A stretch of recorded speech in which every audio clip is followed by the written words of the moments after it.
Alright guys, real quick, just want to say thank you guys for watching. If you end up enjoying this video, then you can like the video. It really helps me out, and also subscribe if you want to know when I upload next. I also do other videos like Miraculous Ladybug. I plan on finishing my WandaVision reactions once RWBY's done, and I also plan on doing anime reactions at some point in time. So if you guys want to know when I upload those, just subscribe, and thank you again for watching. Alright, let's get started with the video. So moving on to Cinder and Watts, their scene together was honestly the best scene of the chapter, hands down. This was a great scene for Cinder. This was especially a great scene for Watts, and I'll go into explaining why. For starters, though, it was a great idea to put these two together. These guys have been beefing since season 4.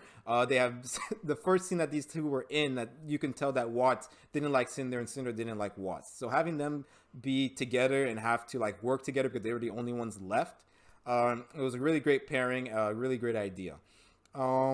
It's also like an interesting thing to find out that Watts was actually unable to control Penny. I was honestly like Cinder, and I thought, oh, okay, I thought you could actually control Penny, like puppeteer her. But it turns out that he only put one command into Penny. That's all he was able to do, at least, which was to take the relic. And I feel like now it's sort of like a ticking time bomb now. Now all anybody can do is react. There's no way to, there's no like controlling Penny to do exactly what you can say. Penny is just on her own, heading towards the relic whenever she does. Once she does, it's just like, okay, it's go time.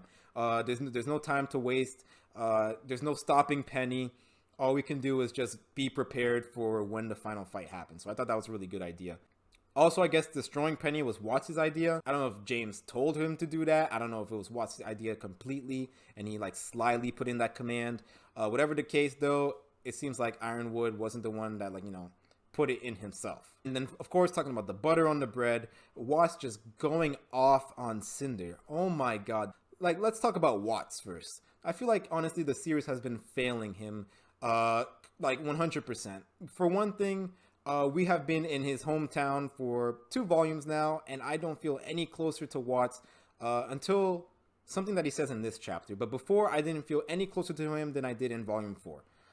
It feels like that there was always this wall up, and there was no way to actually like get to know him as a human being. And I feel like, unlike Tyrion, he is somebody that we should get to know and get to know why he became who he is. Like, Tyrion is someone who loves destruction, sees Salem as the goddess of destruction, so he decides to serve her. Watts isn't like that.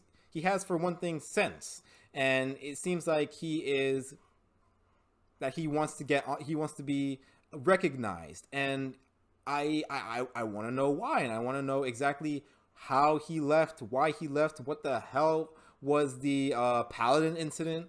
Like, I want to know all these things, but we didn't get them, and I feel like Watts could have been one of the best villains in the show. But I feel like just not enough attention was given to him. Not enough emotion was put into him. Like, he was just snarky and annoyed. Like, those were his 2 things. And then here, which is why I love this chapter, because here, like, just seeing him, like, pure anger, not annoyed, angry at Cinder, and just going off on her. Like, there's a good chance that he thought he was going to die. Like, there's a really good chance that he thought he was going to die, because when he got let go, like, and Cinder was crying, like, he took a moment to, like, pause and go, like, I need a minute. If that is true, then he just took that moment and decided to just go off on Cinder. One last hurrah, and just tell her how he really feels. And great voice acting, of course, from Christopher Robin Sabat. That was, of course, amazing. I could definitely hear All Might and a little bit of Vegeta during that speech. It was really good, though. And also, his dialogue was not generic. His dialogue, for the most part, has been very generic, especially in Volume 7. But this one, once again, he just let his true feelings out. Like, he took his past experience and put them into words. So it was really well done. Really loved it. Really loved his speech, and I really loved Cinder's reaction to that speech, because I was expecting her to drop him, and I feel like if she did, then while that scene with Watts and, of course, once again, the voice acting and everything would have been amazing, it would have felt like, okay, she did it, now let's move on. The fact that she let him live, the fact that she went to the side and cried, for one thing, that means that she actually listened to the words that he said. She listened. Cinder listened, and to Watts. That is something she would never do in Volume 5. So the fact that she did that, like, it shows the character is learning. And it also, the fact that she was crying also brings in this air of, okay, now what? Now what's next? Like, if she dropped him, it would have been like, all right, she dropped him. Now it's off to go get the relic. She cried, and of course, there's a good chance that she's gonna still go and get the relic. Like, I don't expect her to have a change of heart or anything, but I wonder what that crying means and what that can mean for the future. Like, I'm wondering. I want to speculate. I want to think more about Cinder's character, which is a great thing. So what they did for Cinder in this chapter was really good. And I feel like now I am getting slowly more and more interested in her character. I'm wondering where it's gonna go now. I'm confused. I don't know what's going on next, which I love. I also like the flashbacks that were shown while Watts was talking.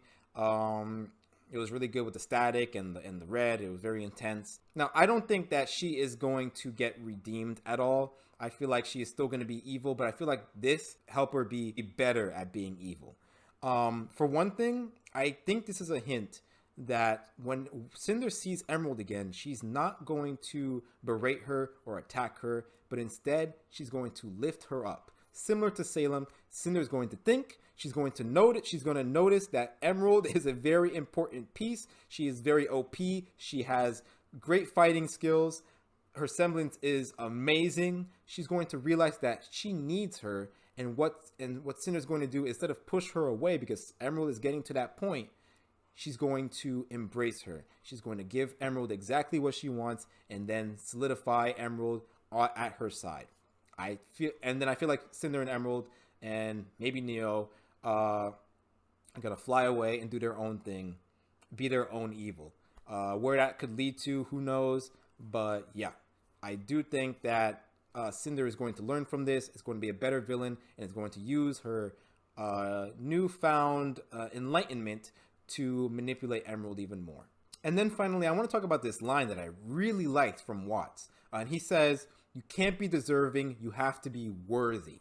And that is, once again, not another generic line from him, because this opens up like, okay, Watts knows that it takes more than just being at the top or being rich or being smart to get to that position that you want to be in. It takes hard work. It takes you having to prove yourself. So it really does open up the fact that, okay, there's a good chance that Watts is this character who does have this mindset, and is more than just the spoiled rich kid that says, I deserve this is mine, I want it. So it really once again opens up this stuff with Watts, and I really wish that we can get more about him.